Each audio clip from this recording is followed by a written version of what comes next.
Assalamu alaikum, my beloved learners. I am Shanawaz Khan. You are watching Shanawaz NF Khan YouTube channel. You know that we have completed the lesson 1.4 Be Smart, dividing into two parts. I believe that you have understood well the two parts of Be Smart. Now we are going to solve the English workshop of Be Smart. This is the most important video because you will get to learn how to deliver speech as well as how to make speech influential. Simultaneously, you will learn the most important grammar, gerund and infinitive, how to use gerund in place of infinitive and how to use infinitive in place of gerund. I have given you many activities as a homework. I hope that you will solve all the activities and post in the Fateh group. So, watch the entire video and solve all the activities and post in the Fateh group. Watch the entire video. 10वीं class का B smart lesson का English workshop हम हल करने जा रहे हैं। इसका पहला पॉइंट है complete the following way with the words associated with the text and the given title. Components of success, कामयाबी के जुज़ या अज्जा कौन कौन से हैं, यानी किन किन चीज़ों से हम कामयाबी हासिल कर सकते हैं, ये हमें चार्ट में लिखना है, इन सर्कल्स में लिखना है हमें। ये रहे कंपोनेंट्स ऑफ सक्सेस। इसमें बहुत सारे तो वही है जो हमने सबक में सीखे हैं, जैसे कि स्पेसिफिक माने ख़ास होना चाहिए हमारे कामयाबी की जो जुज़ है, measurable, achievable, realistic, time bounding, skill, struggle, consistent, ये सारी चीज़ों की बदौलत और बहुत सारी चीज़ें हैं, हमने कुछ लिखे हैं इसमें से। आप अपने मन से बहुत सारी चीज़ें, स्ट्रगल, स्किल, कंसिस्टेंस, टैलेंट, इन चीज़ों से हम कामयाबी हासिल कर सकते हैं। Pick out examples from the text that support each of the following facts. ऐसी मिसालें हमें निकालना है जो मंदरजा झैल फैक्ट्स को सपोर्ट करती है, जैसे गोल शुड बी अचीवेबल, मकसद काबिल हुसूल होना चाहिए, तो उसकी मिसाल दी है टेक्स्ट बुक्स में। As students we can't become a president, a prime minister, but can hope to reach those heights in future. Student के तौर पर हम प्राइम मिनिस्टर और प्रेसिडेंट तो नहीं बन सकते, लेकिन मुस्तकबिल में इन चीज़ों तक पहुंचने की उम्मीद कर सकते हैं। तो ये पहले फैक्ट्स किताब में एग्जाम्पल दी गई है। दूसरी फैक्ट्स ये है, a time limit should be set to achieve goals.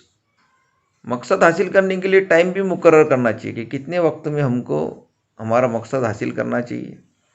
इसकी मिसाल दी गई है किताब में, to reduce weight we know how to go about it, but without consistent time bound action it never becomes reality. It may be exercise, diet and stress free thoughts, all this has to be practised and implemented without hesitation, doubt or indifference, but within a deadline. कि अगर हमें वज़न कम करना है तो कितने वक्त में वज़न कम करना होगा, इसकी टाइम लिमिटेशन तय कर लेना चाहिए। तीसरा फैक्ट्स है, a specific field area has to be fixed to achieve goal। किसी खास शोबे में हमको गोल हासिल करना है तो वो भी तय कर लेना चाहिए। इसकी मिसाल दी गई है, for example if it is building house, what exactly is the capacity required and how long can it stretch. अगर बिल्डिंग बनाना है तो कितनी ज़रूरत पड़ेगी, कितना इसको स्ट्रेच करना पड़ेगा, ये तय हो जाना चाहिए। Result depend upon the quality and quantity of work put in. Life is like a trumpet. If we don't put anything in, we can't get anything out। इस फैक्ट्स में बताया गया है कि अच्छे नताइज जो है क्वालिटी और क्वांटिटी पर मुनहसर होते हैं, जो हम उन नताइज के लिए काम करते हैं। जैसे कि ज़िंदगी एक ट्रम्पेट के मानी, बिगुल की मानी, अगर हम उसमें कुछ भरेंगे नहीं तो हम कुछ हासिल भी नहीं कर पाएंगे।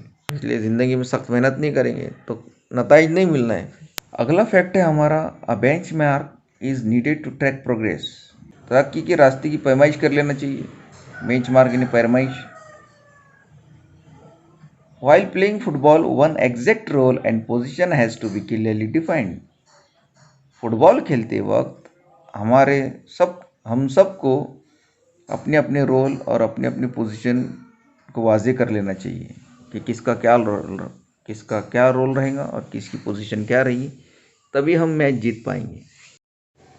नंबर 3 पॉइंट है, with the help of the textbooks we have to complete these sentences. Smart goals are a methodology of thinking that helps people reach success. Two valuable assets of setting goals are a sense of originality and a stepping stone to illuminate the path. इस तरह से ये complete होंगे। This quote, if you don't put anything in, we can't get anything out. कुछ भरेंगे नहीं तो हासिल क्या कर पाएंगे। Discuss in pairs and find similar quotes that bring in the same meaning. You reap as you sow. जैसा बोओगे वैसा पाओगे। Input is equal to output. जैसा इनपुट होगा वैसा आउटपुट होगा। No gain without pain. तकलीफ के बगैर कोई फायदा नहीं है। Iron turns into sharp weapon after burning and hammering. लोहा अच्छे हथियार में उसी वक्त ढलता है जब उसे गर्म किया जाता है और उस पर हैमरिंग की जाती है, हथौड़ा मारा जाता है। तो ये थे उसकी मीनिंग और उससे related words codes. Draft a speech, discuss in groups each block and make notes about it. How can I draft an impressive speech. इसमें बताया जा रहा है आपको कि कैसे अच्छी मुतासिर स्पीच आप दे सकते हैं। Do I know the format, पहले उसका फॉर्मेट बनाओ, उसको कैसे स्टार्ट करेंगे, how to start, what to write, how to bring quality in my speech, उसमें क्वालिटी कैसे पैदा होंगी, what are the relevant thoughts, slogans, maxims, और वो स्पीच जो टॉपिक सिलेक्ट किया आपने उससे मुतालिक थॉट्स, सोच या शेर वगैरह कैसे आप डालेंगे उसमें। Which are the most important elements to be included, और कौन कौन से अनासिर उसमें शामिल होना चाहिए, ये बात उसमें आना चाहिए। What is the systematic overall procedure to justify an impressive speech, what should be the size and length of speech, उसकी साइज़ कितनी होना चाहिए या कितनी बड़ी होना चाहिए, छोटी होना चाहिए, बड़ी होना चाहिए, टॉपिक के मुताबिक होना चाहिए। जितना हम उसको मुतासिर अंदाज में बयान कर सकते उतनी स्पीच देना चाहिए। अगर वो लेंदी होंगी तो वो बोर हो जाएंगे, लोग सुन नहीं पाएंगे आपकी स्पीच को। स्पीच डेवलपमेंट कैसे बनाए स्पीच, चलिए उसमें कंटेंट क्या होना चाहिए। Greeting and introduction of the topic, greeting बहुत अच्छा होना चाहिए। अस्सलाम वालेकुम बेहतर तरीका है। Good evening, good afternoon, good night की टाइमिंग के हिसाब से बोले जा सकते हैं, लेकिन अस्सलाम वालेकुम हर मौके पर बोल सकते हैं। टॉपिक को आप जो बोलने जा रहे हैं उसका तारुफ कीजिए कि आप किस टॉपिक पर बोलने जा रहे हैं, उसका अंदाज भी बहुत अच्छा होना चाहिए। Exposition of main theme, clarity of message, organise thoughts and ideas. अब फिर आप अपने मैसेज को रखिए, अपने ख्यालात को रखिए, आइडियाज़ को रखिए। Moral and practical application with example, मिसालों के ज़रिए से दीजिए, अपनी बात को साबित कीजिए। कंक्लूजन मुतासिर अंदाज में कीजिए। बी, स्पीकिंग प्रेजेंटेशन, ये तो कंटेंट में क्या होना चाहिए, आप प्रेजेंटेशन कैसा होगा आपका करके। वर्बल क्लैरिटी, आपके अल्फाज बहुत साफ़ सुथरे होना चाहिए। प्रोनाउंसिएशन ऑफ वर्ड्स, तलफ़ुज़ की अदायगी बहुत बेहतर होना चाहिए। वॉइस मॉड्यूलेशन एंड प्रोजेक्शन, आवाज़ का उतार चढ़ाव बहुत अच्छा होना चाहिए। Presentation speaking style, mannerism, audience eye contact, ability to keep the audience engaged. Presentation अच्छा होना चाहिए, स्पीकिंग स्टाइल आपके हरकत और सकनात, मैनर्स, आई कांटेक्ट, आपके आंखों के अंदाज भी होना चाहिए। बहुत से लोगों के आंखें फटी फटी हो जाती है स्पीच देते हो, और उनको सुनने पर मसरूफ़ रखना चाहिए। ये देखना चाहिए कि आपकी स्पीच सुनी जा रही है नहीं। मैनरिज्म बहुत अच्छा होना चाहिए आपके, तो इससे आपकी स्पीच मुतासिर होंगी। कंटेंट जितना छोटा रहेगा उतना मुतासिर स्पीच रहेंगी। Confidence, gestures and expression, stage courage, ये बहुत इंपॉर्टेंट है। आपके कंटेंट अगर थोड़ा कमज़ोर भी रहा तो आपका कॉन्फिडेंस और गेस्चर उसको कवर कर सकता है, लेकिन कंटेंट और गेस्चर और कॉन्फिडेंस ये रहा तो बहुत इन्फ्लुएंशियल स्पीच होती है, मुतासिर। यूज़फुल फ्रेज एंड वोकैबुलरी, अच्छे अल्फाज का इस्तेमाल होना चाहिए, सिलेक्शन होना चाहिए। ये अल्फाज इस्तेमाल कर सकते हैं आप। It's pleasure to see you all, I am happy to see you today, it's good to see you all here, my topic is, my talk is about, my topic is. आप इस अंदाज में अपने टॉपिक को बयान कर सकते हैं। The purpose aim of this speech, मकसद बयान कीजिए। I will focus on 1 to 3 major issues, if you have any question feel free to ask me. इस तरह से आपकी स्पीच होना चाहिए। उम्मीद है आपको समझ में आ चुका होगा कि स्पीच कैसे दे करके। Dos and don'ts for delivering a speech, add some more points. Speech देने के दौरान क्या करना चाहिए, क्या नहीं करना चाहिए। खास तौर से पहला पॉइंट, टॉक स्लोली, आराम से आहिस्ता से बात करना चाहिए। Don't emphasise keywords, don't look up and down, ऊपर नीचे नहीं देखना चाहिए। कॉन्फिडेंस से स्पीच देना चाहिए। Use meaningful and quality language, do not feel nervous और embarrassed while giving speech. Do make use of natural gestures. Do not stare at the floor, ceiling, the window, etc. Do speak clearly. Make sure your pronouns. Put your thoughts and ideas clearly as possible. Don't make the speech lengthy, etc. ये सारी चीज़ें आपको अमल करना चाहिए। या अमल करने वाली चीज़ें तो आपको बता दी गई कि कंटेन, स्पीकिंग और प्रेजेंटेशन, यूज़फुल फ्रेज कैसे होना चाहिए। इसी पर आप अपनी स्पीच बना सकते हैं। तो एक स्पीच आगे दी जा रही है, success, how to achieve success. देखिए, you are going to participate in an inter school elocution competition. आप स्कूल के अंदर एक मुकाबला हो रहा है स्पीच का, उसमें आप हिस्सा लेने जा रहे हैं। The subject given to you is how to achieve success in life. आपको टॉपिक दिया गया है, सब्जेक्ट दिया गया है कि ज़िंदगी में कामयाबी कैसे हासिल करें। Draft a speech to present it in the competition. ऐसी स्पीच बनाइए। How to achieve success in life. Setting goals, तो पहले आपको क्या बनना है वो तय कीजिए।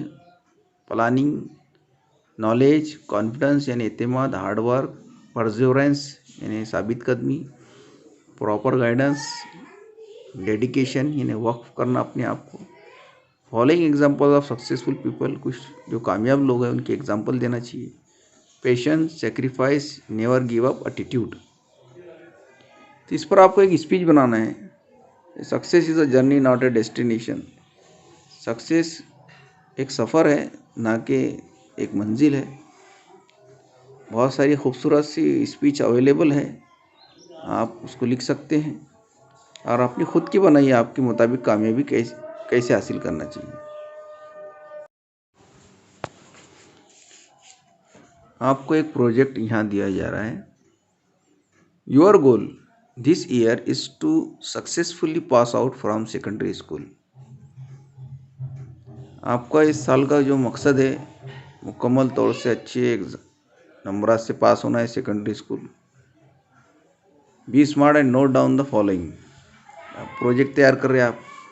स्पेसिफिक एरिया तो आपको ये है कि आप 10वीं में अच्छे नंबर से पास होना चाहते हैं। Subject and numbers of units and lessons, जैसे यहाँ पर दिया इंग्लिश में 4 यूनिट्स है। नंबर 2 उर्दू में 6 यूनिट है।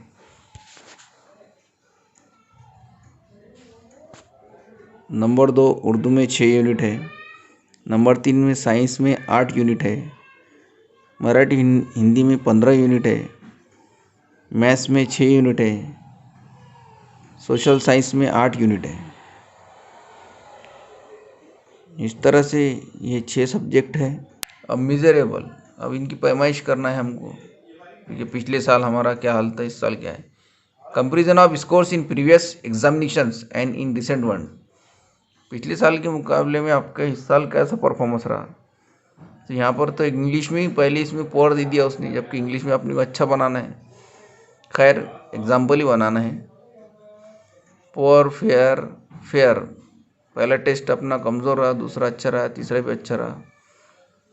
इस जो आपका पुअर है वो पुअर लिखो, और जो आपका फेयर है सब्जेक्ट वो फेयर लिखो। नंबर 2 पर उर्दू है तो तीनों में फेयर आएगा। नंबर 3 पर साइंस है तो उसमें भी गुड, वेरी गुड, एक्सीलेंट इस तरह लिखो। मैथ्स में आपके कैसे मैथ्स है इस तरह लिखो। तो सब इसमें गुड लिख लिए तो बेहतर है, क्योंकि हमको अच्छा ही बनाना है।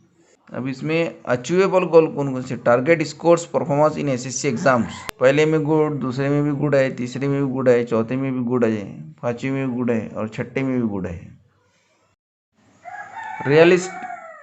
Realistic approach, plan of action that matches with your expertise resources. For example, make a study timetable and follow it regularly. Plan बनाना है आपको क्या क्या करना है करके। टाइम टेबल बनाइए और उसको उस पर अमल कीजिए टाइम टेबल पर रोज़ाना। नंबर 2 पर आप लिख सकते हैं मेक योर ओन नोट्स, अपने खुद की नोट्स बनाइए। मैं आपको बोल दे रहा हूँ, आप लिख लीजिए। Try to understand difficult topics, you are more time for it. अब जो मुश्किल टॉपिक होते हैं उनको ज़्यादा वक्त ही दीजिए, ये भी प्लानिंग में डालना है। Make revision of easy topics, चौथे में आएगा make revision of easy topics. पाँचवें में लिखिए try to solve the question in time limit, जितना वक्त दिया है उसमें आपने हल करने की कोशिश करना चाहिए। Make a practice of paper solution. तो ये मैंने आपको बताया हूँ, आप उसमें लिख लीजिए। Time bound action, days required for revision, कितने दिन में आपको प्रैक्टिस करने के बाद कितने दिन रिवीजन करने के लिए लगेंगे। Time bound action, days required for revision, कितने दिन लगेंगे आपको रिवीजन के लिए, इसमें देखिए। इंग्लिश के लिए कितने दिन लगेंगे, 5 दिन। उर्दू के लिए कितने दिन लगेंगे, 3 दिन। साइंस के लिए 4 दिन। मराठी के लिए, हिंदी मराठी के लिए 4 दिन। मैथ्स के लिए 8 दिन या 10 दिन। सोशल साइंस के लिए 5 दिन। इस तरह से आप अपनी टाइम बाउंड एक्शन, यानी मुकर्रर वक्त में आपको काम करना है, तो उसके लिए रिवीजन के लिए टाइम टेबल बनाना है। सबसे इम्पोर्टेंट टॉपिक जो इस वर्कशॉप में दिया गया है वो ये है जेरंड सीखना। किसे कहते हैं जेरंड? मैं आपको समझाऊंगा, गौर से सुनिए और समझने की कोशिश कीजिए। When the ING form of verb is used as a noun, it is known as gerund, a verbal noun. इसका मतलब होता है कि जब वर्ब की आईएनजी शक्ल नाउन के तौर पर इस्तेमाल होती है। वैसे तो वर्ब की आईएनजी शक्ल कंटिन्यूस टेंस में इस्तेमाल होती है, present continuous tense, past continuous tense और फ्यूचर कंटिन्यूस टेंस, या कोई भी कंटिन्यूस टेंस में वर्ब की आईएनजी शक्ल आती है। लेकिन यहाँ कंडीशन है कि जब वर्ब की आईएनजी शक्ल नाउन के तौर पर पेश की जाती है जुमले में, तो उसे जेरंड कहते हैं। वो वहाँ नाउन होता है, वो वहाँ वर्ब नहीं होता है। एग्जाम्पल दिया रही, द फाइटिंग वेंट ऑन, लड़ाई होती रही। देखो फाइट का क्या हो गया, फाइटिंग, तो यहाँ पर वो वर्ब नहीं है बल्कि नाउन है और सब्जेक्ट के तौर पर इस्तेमाल किया गया। Here we see that ing form of verb fight is used as a subject. The fighting went on. It does a work of noun. ये वर्क नाउन का काम करता है। जैसा कि और एग्जांपल दिया रही है, read the following examples of gerunds. इसको उर्दू में मसदर भी कहते हैं। गार्डनिंग इज एन आर्ट, बागबानी करना एक कला है। Cooking is a science, cooking एक साइंस है। आई इंजॉय रीडिंग पोएम्स, यहाँ पर देखो रीडिंग इस्तेमाल किया गया है। I like reading more than writing, यहाँ 2 जेरंड इस्तेमाल किए, रीडिंग एंड राइटिंग। तो ये जेरंड्स की मिसाल है। एक्सरसाइजिंग इज गुड हैबिट, मैं अपने तरफ से एक मिसाल दे रहा हूँ। I like exercising, I like walking, I love reading, तो यहाँ पर जेरंड का इस्तेमाल हुआ है। तो जेरंड की बजाय हम इन्फिनेटिव का भी इस्तेमाल करते हैं। इन्फिनेटिव किसे कहेंगे, साथ ही साथ मैं आपको बता दूं कि ये वर्ब के बाद इस्तेमाल होते हैं या सब्जेक्ट के तौर पर भी इस्तेमाल होते हैं। जैसे कि आई वांट टू से, आई वांट टू से, यहाँ वर्ब वांट है लेकिन टू से इज इन इन्फिनेटिव। इन्फिनेटिव इस्तेमाल कीजिए या जेरंड इस्तेमाल कीजिए, दोनों भी सही है। इन्फिनेटिव की जगह हम जेरंड इस्तेमाल करते हैं या जेरंड की जगह इन्फिनेटिव इस्तेमाल करते हैं। जैसे to garden is an art, to cook is a science, I enjoy to read poems, I like to read more than to write. इस तरह से हम लिख सकते हैं। तो पेपर में भी हमको अंडरलाइन द जेरंड पूछा जाता है या रिप्लेस द इन्फिनेटिव, इन्फिनेटिव हटाकर जेरंड इस्तेमाल कीजिए, तो कोई बात नहीं, इस तरह से हम कर सकते हैं। उम्मीद है आपके समझ में आ चुका होगा जेरंड की मिसाल। Rewrite the above sentences using other appropriate gerunds in place of the given here. अब आपको एक टास्क दिया जा रहा है, गार्डनिंग हटाकर आप क्या कर सकते हैं कि जो ऊपर के जुमले दिए गए हैं आपको, गार्डनिंग, कुकिंग, रीडिंग, इनको हटा दीजिए और दूसरा जेरंड इस्तेमाल कीजिए। जैसे कि गार्डनिंग के बजाय आप पेंटिंग लगा सकते हैं, painting is an art, writing is an art, cooking is a science. अब कुकिंग के बजाय क्या कर सकते हैं, अब साइंस क्या क्या चीज़ है, बैंकिंग इज़ अ साइंस। अब आई इंजॉय, आप क्या क्या इंजॉय कर सकते हैं, I enjoy swimming, I enjoy walking, I enjoy riding horse, I like walking more than riding the bike. Ride यानी सवार होना। तो इस तरह से आप इनको हटाकर दूसरे बना सकते हैं। तो मैं आपको होमवर्क देता हूँ कि आप बहुत सारी चीज़ों के जेरंड का इस्तेमाल बताइए और एग्जाम्पल दीजिए ये कैसे आप जेरंड का इस्तेमाल करेंगे। इन्फिनेटिव भी मैंने आपको बता दिया हूँ, साथ साथ इन्फिनेटिव किसे कहते हैं। मुझे उम्मीद है और कोई सवाल हो तो आप ग्रुप में या नीचे कमेंट बॉक्स में मुझसे पूछ सकते हैं। अब देखिए मैंने अभी आपको साथ जेरंड के साथ साथ इन्फिनेटिव भी बता दिया हूँ। तो ये इन्फिनेटिव की तारीफ बताई जा रही है। Sometimes the form of verb, यानी वर्ब की शक्ल पहली, दूसरी, तीसरी होती है। In a sentence name action but doesn't change according to tense, number, person. Such form known is an non infinite form or an infinite. An infinitive is used with or without to. Examples: how did people first begin to drink tea? Can you name the beverage? Underline the infinitive in the following sentences. It was funny to read words that stood still. तो यहाँ to read infinitive है. Can I read the book? To be or not to be, that is the question. ये to be or not to be इसके अंदर, तो इसके अंदर दूसरे जुमले में इन्फिनेटिव नहीं है, पहले और तीसरे में इन्फिनेटिव है। फिनिट वर्ब समझ लीजिए, मुतय्यन वर्ब फिनिट किसे कहते हैं। Underline the verbs and choose the correct option from the bracket. दो ऑप्शन दिए हुए उसमें से आपको चूज करना है। Preeti even wrote about it, present tense, past tense. तो यहाँ पर पास्ट टेंस इस्तेमाल है। Today Sanjay found a new book, present tense, past tense. ये भी पास्ट टेंस है क्योंकि फाउंड फाइंड का सेकंड फॉर्म है, पास्ट सिंपल टेंस है।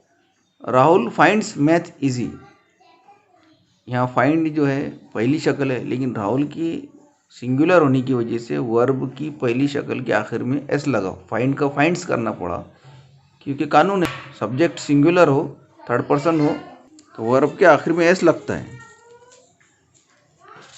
देखिए Preeti B section, Preeti was scornful, Preeti singular है, यहाँ पर सिंगुलर यानी वाहिद, प्लूरल यानी जमा, इसलिए वाज इस्तेमाल हुआ प्रीति के लिए। This is the old kind of school, this singular है इसलिए उसके लिए इज इस्तेमाल हुआ। They are sportsman, they plural है यानी जमा है इसलिए उनके लिए हेल्पिंग और आर इस्तेमाल हुआ। तो सब्जेक्ट के मुताबिक जब वर्ब में तब्दीली आती हैं तो उनको फिनिट वर्ब कहते हैं। देखिए, सिंगुलर और प्लूरल के मुताबिक अगर सब वर्ब में तब्दीली आ रही है तो उनको फिनिट वर्ब कहते हैं। Thus we see that verb form shows tense। इस तरह हम देखते हैं कि वर्ब की जो शक्लें हैं वो ज़माने बताती है, तादाद बताती है, नंबर बताती है। Here the verb form changes according to the subject। लेकिन यहाँ पर तो वर्ब फॉर्म सब्जेक्ट के मुताबिक बदलता है। A verb form which is decided by and changes according to the subject of the sentence is known as finite verb। Tense वही रहता है, लेकिन अगर सब्जेक्ट चेंज हो जाए तो फिर वर्ब भी बदल जाता है। जैसे कि यहाँ पर दिया है यू आर स्पोर्ट्समैन, यहाँ पर एग्जाम्पल दिया है जैसे यू आर वेरी काइंड। अब अगर सब्जेक्ट यू बदल दिया है, शी लगा दिया तो she is very kind, I am very kind. तो इसके अंदर जो है सब्जेक्ट के मुताबिक वर्ब में तब्दीली आ रही है तो ये फिनिट वर्ब हो जाते हैं। जैसे Rahul finds, if the subject you is change to she, अगर यू चेंज की यू जो है शी की बजाय तब्दील हो जाए तो sentence will be is, sentence will be she is very kind हो जाएगा। जैसा कि यहाँ पर दिया है now change the verb form according to the change in the subject. I don't know, change I to she. अब आई बदल लो शी की जगह तो क्या हो जाएगा, शी डजंट नो। डोंट का क्या हो जाएगा, डजंट हो जाएगा। My father knows, change my father to we. अब माई फादर की वजह से यहाँ नोज हुआ है, नो का नोज हुआ है। फिर अगर माई फादर हटाकर हम वी लगाते हैं, वी नो, वी नोज नहीं बोलेंगे, वी नो। इस तरह वर्ब फॉर्म में तब्दीली आ रही है सब्जेक्ट के मुताबिक। Underline the gerund present participle infinitive. अब जुमले में से जेरंड प्रेजेंट पार्टिसिपल या इन्फिनेटिव को अंडरलाइन कीजिए। सेटिंग गोल में appear easy but it is quite challenging. यहाँ सेटिंग और चैलेंजिंग जेरंड है, इनको अंडरलाइन करना है। Quantifying goals provide specific ways to track progress. यहाँ पर क्वांटिफाइंग जेरंड है और टू ट्रैक जो है इन्फिनेटिव है।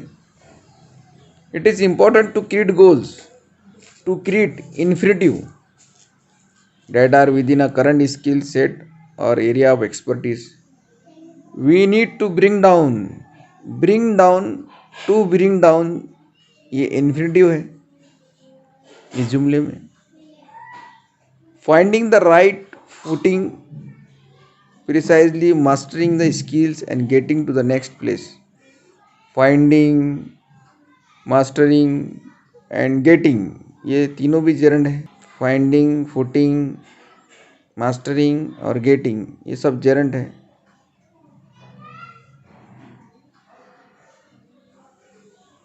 तो उम्मीद है आपके समझ में आ चुका होगा जेरंड और इन्फिनेटिव किसे कहते हैं। आपको बताते चलो इस अगली next step. Classify the following words in their respective column. अब इस कॉलम में ये अल्फाजों को रखना है पार्ट्स ऑफ स्पीच में। तो कौन सा वर्ड, कौन सा पार्ट्स ऑफ स्पीच है मैं बताते चलो, आप लिख लीजिए। टेकल वर्ब है, ट्रम्पेट नाउन है, डायरेक्टली एडवर्ब है, एग्जीक्यूट वर्ब है, एग्रेसिव एडजेक्टिव है, नेचुरल एडजेक्टिव है, एब्सेंस नाउन है, एग्जैक्टली एडवर्ब है, अचीव वर्ब है, क्लियरली एडवर्ब है, इमेजिनेशन नाउन है, प्रिसाइजली एडवर्ब है, क्रिएट वर्ब है, इम्पोर्टेंट एडजेक्टिव है, एक्सपर्ट एडजेक्टिव है, स्पेसिफिक एडजेक्टिव है, ऑफ प्रीपोजिशन है, इफ कंजंक्शन है, एंड कंजंक्शन है, ओह इंटरजेक्शन है, फ्रॉम प्रीपोजिशन है, वी प्रोनाउन है, बट कंजंक्शन है, इट प्रोनाउन है। तो मैंने आपको बता दिया कौन सा वर्ड कौन से कॉलम में आएगा, तो आप लिख लीजिए इसको। चेंजिंग वर्ड क्लास किसे कहते हैं ये भी समझने की ज़रूरत है, बहुत आसान है समझना। Sometimes the word class of word changes without adding any prefix or suffix. For example run is used as a verb, so verb is its word class. In I can run faster than him. कभी कभी जो है बगैर suffix और prefix के अल्फाज बदलते हैं। जैसे कि एग्जांपल के तौर पर नाउन रन दिया है, रन जो है वर्ब है, और एग्जांपल दी गई I can run faster than him, मैं उससे ज़्यादा तेज दौड़ सकता हूँ। But when run is used as a noun its word class changes. तो जब वो नाउन के तौर पर इस्तेमाल होता है तो वो वर्ड क्लास चेंजेस कहलाता है। But when run is used as a noun its word class changes. For example India has score 10 more runs to win the match, this is called a change of word class. यहाँ पर देखो पहले जुमले में run verb के तौर पर इस्तेमाल होता है, दूसरे जुमले में India has score 10 more runs, यहाँ पर रन जो है नाउन के तौर पर इस्तेमाल हुआ है, इसीलिए उसको चेंज ऑफ वर्ड क्लास कहेंगे। Look at the following example, change of word class from verb to noun. I doubt if I can write as fast as you can. अब यहाँ पर आई डाउट, डाउट वर्ब के तौर पर इस्तेमाल हुआ है। दूसरे जुमले में देखिए I have a doubt about the topic, about this topic, I have a doubt about this topic, यहाँ पर डाउट जो है नाउन के तौर पर इस्तेमाल हुआ है।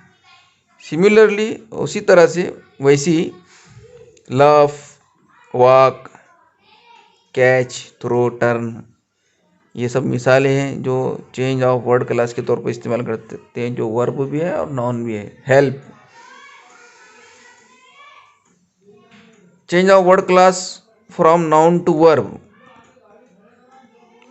Remove the potato peels, peels यानी छिलके, पील द पोटैटो, यहाँ पील वर्ब है और पहले इसमें पील नाउन है। She work as a nurse, यहाँ नर्स नाउन है। You have nurse a patient till he or she recovers, यहाँ पर नर्स वर्ब है।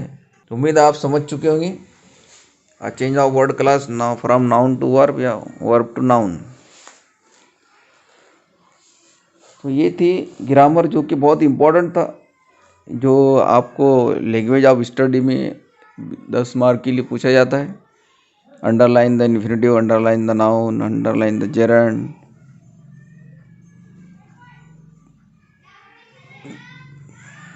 Find out the adjective, adverb, preposition etcetera. तो ये था इंग्लिश वर्कशॉप, उम्मीद आपके समझ में आ चुका हूँ।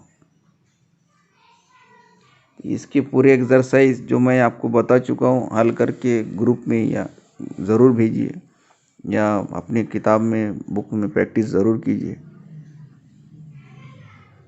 बहुत बहुत शुक्रिया आपका आखिर तक देखने का। इसी में बहुत वर्क दिया हूँ मैंने आपको, तो आपको क्या क्या करना है। Classify the following respective columns में आपको प्रीपोजिशन, नाउन से लेकर इंटरजेक्शन तक वो लिखना है। अंडरलाइन जेरंड, प्रेजेंट पार्टिसिपल और इन्फिनेटिव वो करके भेजना है आपको, ये वर्क है आपको। तो आपको जो वर्क भेजना है ग्रुप में वो ध्यान से सुनिए। एक स्पीच बनाकर भेजना है, how to achieve success. Number 1, how to achieve success, ये एक स्पीच बनाकर भेजिए। जो बच्चे वाकई में काबिल है वो ज़रूर भेजेंगे, मुझे उम्मीद है। दूसरा वर्क भेजना है आपको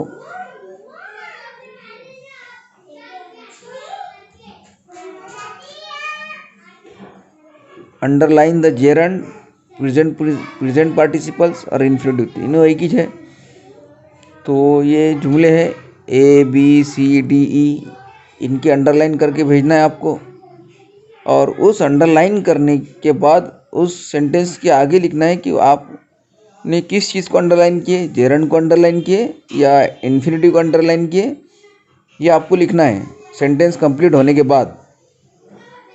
जैसा कि सेटिंग गोल में appear easy but it is quite challenging, तो सेटिंग और चैलेंजिंग को अंडरलाइन करने के बाद में आगे लिखना है आपको कॉस में कि वो जेरंड है या इन्फिनेटिव है। यह आपको वर्क दिया जा रहा है। दूसरा वर्क दे रहा हूँ आपको, classify the following words in their respective column.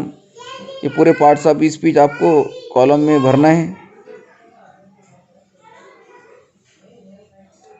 तो ये वर्क है आपका। मुझे उम्मीद है 3 चीज़ें आप ज़रूर कंप्लीट करेंगी।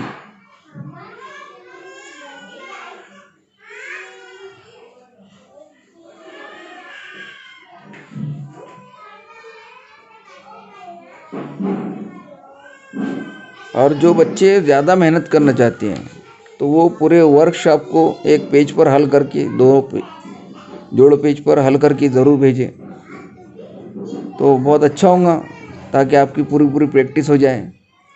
एक स्पीच बनाकर भेजिए।